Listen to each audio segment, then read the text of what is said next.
നമ്മളെ കൂട്ടത്തിൽ വേറൊരാളും കൂടി ഉണ്ടായിട്ട് ആരാന്നാ നിങ്ങൾ ചിന്തിക്കുന്നത് ഇതാ ബാഗിലിരിക്കുന്ന ഈ ഒരു മഹത് വ്യക്തിയാണ് കേട്ടോ. പിന്നെ ഓളെ എന്തുമല്ലായി കിടക്കണെന്നൊരു ചിന്തകളെ മനസ്സിൽ വരും. വേറെ ഒന്നുമല്ല ഗൈസ്, അത് വാഷിങ്ങിന് കൊടുക്കാനുള്ള സാധനമാണ്. അതും കൂടെ എടുത്തിട്ടാണ് നമ്മൾ പോന്നിട്ടുണ്ടായത്. ഇപ്പോൾ പോണത് വേറെ എടുക്കല്ലോ, ഓളെ കോളേജിൽ മീറ്റിംഗ് ഉണ്ട്. അപ്പോൾ പാരൻസ് ആയിട്ട് നമ്മൾ പോവാന്ന് അങ്ങോട്ട് വിചാരിച്ച് അവിടെ എത്തി രജിസ്ട്രേഷനിൽ ഓള് പേരെടുത്തപ്പോൾ എന്നോട് ചോദിച്ചു ഈ എന്താ ഏത് കോഴ്സ് എന്ന് ചോദിച്ചാൽ അപ്പോൾ ഓളർ ഇതിൻ്റെ പാരൻ്റ് ആണെന്ന്. അത് കേട്ടേ കോലക്കൊരു ഞെട്ടിലെട്ടി എന്താ പറഞ്ഞ പാരൻ്റോന്ന്. അപ്പോൾ ഞാൻ പറഞ്ഞു സിസ്റ്ററാണെന്ന്. അത് കേട്ടപ്പോൾ അവർക്ക് സമാധാനമായിരുന്നു. അല്ലാതെ ഇത്രയും യങ് ആയിട്ടുള്ള ഞാൻ പാരന്റ് എന്ന് പറഞ്ഞ പോലെ അങ്ങോട്ട് അക്സെപ്റ്റ് ചെയ്യാൻ പറ്റിയില്ല. അങ്ങനെ മീറ്റിംഗ് ഹാളിലേക്ക് നേരെ പോയിങ്ങാണ്ട് മീറ്റിംഗ് സ്റ്റാർട്ട് ചെയ്തപ്പോൾ ഈ രണ്ടാൾക്കാരും കണ്ടില്ലേ ഫോണിൽ ഇങ്ങനെ കളിച്ചുകൊണ്ട് നിൽക്കുകയാണ്. ഞാൻ മാത്രമേ ഇതൊക്കെ ശ്രദ്ധിക്കണുള്ളൂ, അല്ലെങ്കിൽ എനിക്കാണ് ഇങ്ങനത്തെ കാര്യങ്ങളൊക്കെ കുറച്ച് ശ്രദ്ധ കൂടുതൽ.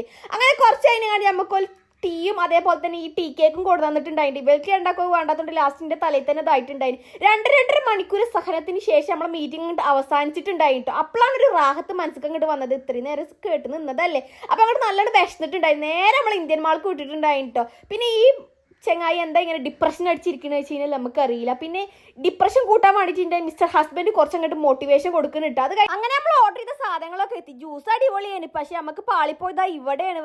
ഇവിടുത്തെ നൂഡിൽസ് അറിയണ കഴിഞ്ഞാൽ പക്ക ബോറാണ്. അതായത് നമ്മൾ ഫുഡിനെ കുറ്റം പറയല്ലേ, ബട്ട് ഇത് കഴിക്കാൻ കൊള്ളൂലേ ഗൈസ്. അവിടെ പോയിട്ട് ആരും വാങ്ങിയിട്ട് മൂഞ്ചണ്ട. അത് കഴിഞ്ഞ് നമ്മൾ നേരെ മാക്സിൽ കയറിയിട്ടുണ്ടായിനി. മാക്സിൽ അത്യാവശ്യം ഓഫറൊക്കെ നടക്കുന്ന ടൈം ആയതുകൊണ്ട് കയറി നോക്കിയതാണ്. ബട്ട് നമുക്ക് പറ്റിയ സാധനങ്ങളൊന്നും അവിടെ ഉണ്ടായില്ല. ഇനി വേറൊരു ട്വിസ്റ്റ് എന്താ വെച്ച് കഴിഞ്ഞാൽ ഇവിടെ ആ കോളേജിൽ നിന്ന് ഇറങ്ങി ഗൈസ്, എന്നിട്ട് വേറെ കോളേജിൽ ചേർന്നുള്ളതാണ്.